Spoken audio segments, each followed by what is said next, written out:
வரலட்சுமி நோன்புக்கு உங்கள் வீட்டில் என்ன செஞ்சீங்க? குங்குமம் வாங்க போனீங்களா? நான் கிறிஸ்டினாக இருந்தாலும் என்னை மதித்து கூப்பிட்டா நான் கண்டிப்பாக போவேன். பிகாஸ் நம்மளுக்கு அன்பு தான் முக்கியம், மதம் அப்புறம் தான். நான் இன்னைக்கு அவல் வச்சு சக்கரை பொங்கல் செஞ்சுருக்கேன். அமிர்தனா இப்படி தான் இருக்கும்னு டவுட் வர அளவுக்கு டேஸ்ட் அல்டிமேட்டாக இருந்துச்சு. ஸோ அதுக்கு ஃபஸ்ட்டு இந்த மாதிரி திக்கான ஒரு கப் அவலை 3 முறை கழுவி அரை மணி நேரம் ஊற விடுங்க.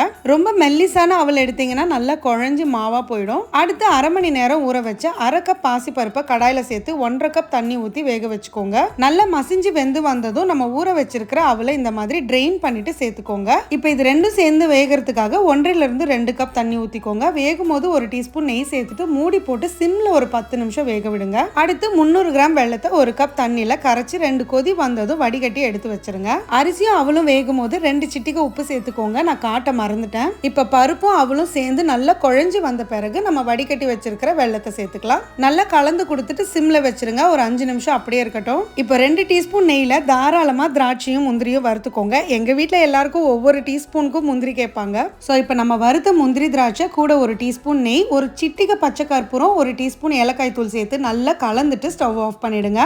இந்த மாதிரி பாயசம் கன்சிஸ்டன்சில நீங்க ஸ்டவ் ஆஃப் பண்ணிட்டு ஹாட் பாக்ஸ்ல மாத்திட்டீங்கன்னா 3 மணி நேரத்துக்கு இதே கன்சிஸ்டன்சில பக்காவா இருக்கும். ட்ரை பண்ணி பாருங்க.